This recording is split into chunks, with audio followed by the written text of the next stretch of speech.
Alright, fellow Slayers, time to look at the next episode, which is Triangle. Xander and Anya lie in bed together, and they talk about Buffy's luck, or lack thereof, with men. They wonder if Buffy might be the problem. At a convent, Buffy protects a young nun from a vampire and asks her questions about the life of a nun. Buffy trains while talking to Giles about Riley, then asks about his plans to ask the Watchers Council for help with Glory, since they can't find any information on her with their own resources. He assures Buffy that, although he has to tell the council that Glory is looking for the key, he has no intention of mentioning Dawn. While Giles prepares for a trip to England, he leaves the shop in the hands of Anya. However, as her people skills are lacking, Willow offers help out too. The two then begin squabbling, causing Giles to consider getting an earlier flight back and placing Xander and Tara in uncomfortable positions. Dawn enters Buffy's room and notices that she has removed all her pictures of Riley. They talk about how Buffy is recuperating after his departure. Dawn tries to be as supportive of her sister as possible, and Buffy appreciates her efforts and discusses her emotions openly with her. Dawn expresses sadness that Riley left so suddenly, and Buffy admits everyone except herself has seen it come on gradually. Dawn seems surprised, and Buffy mentions hope that Riley might return one day for another try so that Buffy will be able to say all the things she hadn't been able to say before. Box of chocolates in hand, Spike curses a conversation he plans to have with Buffy on a mannequin.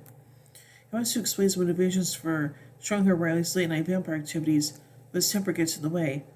He begins to argue with the mannequin and ends by beating the mannequin with a box of chocolates and yelling, only set it back up and start over. Back in the magic box, Anya protests Willow's use of the shop's products for magic spells, calling it stealing. Willow tries to tempt Anya by offering to show her some magic tricks, but Anya says that Willow is using peer pressure and refuses to participate. One Anya's argument escalates, since Xander and Tara don't want to be in the middle of the arguments. They both leave. Willow starts her simulated sunlight spell, but interrupts with questions and the two begin arguing again. Accidentally, the spell casts forth a giant troll. The start of much of Sandale is seriously damaged as the troll puts his hammer in great strength and good use. At campus, Buffy and Tara talk about their new semester classes and then about the events at the magic shop. Buffy overreacts when Tara mentions possible trouble between Anya and Xander because of Willow and Anya's constant fighting. Buffy cries and buries her head in Tara's shoulder. Together, Anya and Xander have a miraculous love. Anya drives the car for the first time wildly through the streets while Willow, in the passenger seat, searches for a spell to stop the troll, proceeds to wreak havoc in Sunnydale, but she twists hands, smashing his hammer into things, and declaring to the people bringing the opposite direction, "You do want to flee, townspeople. I will pillage your lands and dwellings. I will burn your crops, and make Mary smart with your more attractive daughters. Mark my words," before catching the scent of ale and heading toward the source. Xander mopes at the bronze and runs into Spike. As Xander sees hostility at his presence, Spike fishes for information on Buffy to no avail. The two eventually begin to play pool and talk about women trouble. Back in the magic box, Buffy and Tara fear the worst as they view the destruction left by the troll and take off to try to track it. The troll arrives at the bronze, declaring his desire to drink ale and eat babies. Xander suggests that Spike fights the troll, but Spike is paralyzed by not caring very much. The troll asks Spike and Xander where to find babies to eat. Spike suggests the troll try the hospital, and Xander ineffectually attempts to talk sense into the troll, suggesting that he sit down in one of the sturdier chairs to have a calm talk. However, the troll is unsatisfied with their suggestion of stags, strong gog, and onion blossoms. While the troll drinks beer straight from a cake, the rest of the gang gather at the bronze. When Buffy arrives, Spike cautiously greets her, but she ignores him when he steps back, his face filled with disappointment. The troll, Olaf, reveals that he used to date Anya, and, after his dalliance with one wench, she turned him into a troll, which earned her the job of a vengeance demon. Buffy attacks Olaf and Spike jumps in a moment later to back her up, trifling cupping a feel in the process. Buffy and Spike are unsuccessful, and Olaf uses his hammer to knock down the second floor of the bronze and injure many innocent people. As Buffy takes stock of the damage, she notices Spike comforting a bleeding victim. In a accusatory manner, Buffy asks Spike what he is doing. He declares he is only helping, and that would not dream of sampling any blood because he knows she wouldn't like it. but she refuses to give him credit for his intentions, declaring him to be disgusting. Buffy sends Will and Anya back to the magic shop to find a spell that will actually be effective against Olaf. At the shop, Will and Anya finally address the root of their issues. Their fear of each other's potential hurt Xander pull him away from the other. Anya makes clear that she has no intention of hurting Xander in any way, and Will assures Anya that she has no intention of poisoning his mind against Anya or luring him away with her lips. Will rebuffs with, "Hello, gay now."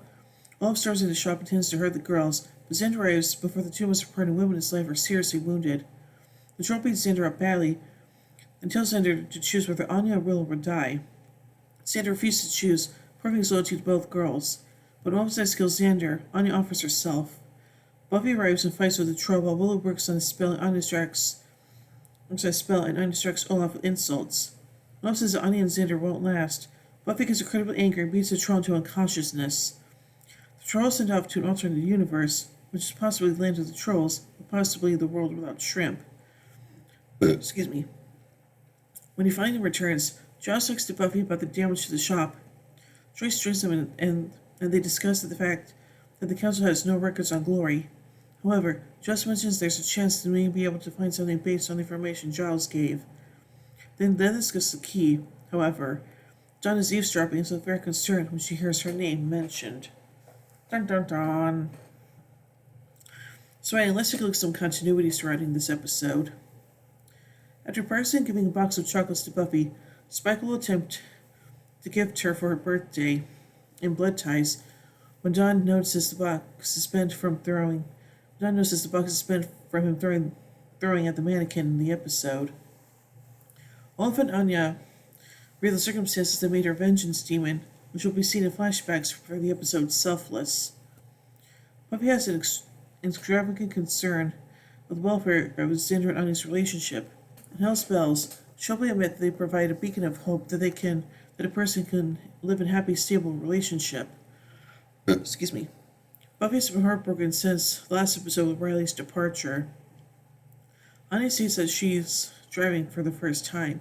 In Graduation Day Part 1, she asks Xander to get into her car and flee Sunnydale with her.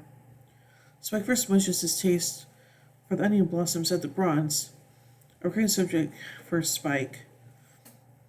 After Olaf's attack on the Bronze, the club will reopen a month later, though the bar price is increased because the club's insurance does not cover an act of troll. I noticed that Willow was closer to being a vengeance demon than her because D'Hoffryn offered Willow to become one in something blue. Ina mentions the time that Cordelia caught Xander and Willow kissing, Cordelia's desire for retribution over which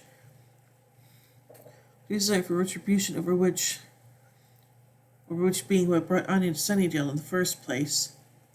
During Will and Anya's argument, they both allude to future plot paths involving Anya returning to a demon form and Willow turning evil. In both instances, it involves Xander, as Anya turns evil again because of Xander, and Willow's return from evil due to Xander. Xander's arm is injured in this episode and will remain in a cast until the body. Olaf accurately predicts that Xander and Anya will not last as a couple. The Scoobies acquire Olaf's hammer, which will prove to be a crucial weapon in the gift. Anya once again mentions the world without shrimp, the dimension she first noted in Superstar. So let's take a look at a production note from this episode. Mark Blucas has been removed from the opening credits. And now let's take a look at some pop culture references. Will compares Anya with the character from the Cat in the Hat children's book. Buffy compares Professor Spitting with SeaWorld. Buffy compares Professor Spitting with SeaWorld Marine theme parks. Magazine rack of the Magic Box displays UFO Magazine, Green Egg, Nexus, and Shaman's Drum. And now finally, let's take a look at a goof. When Willow floats various things around the Magic Box, the strings supporting them are visible. So overall, I think this episode is kind of interesting, and yeah, it's a good thing that the Scoobies got their hands on that hammer, so yeah. So overall, I give Triangle 3 vampire steaks out of 5.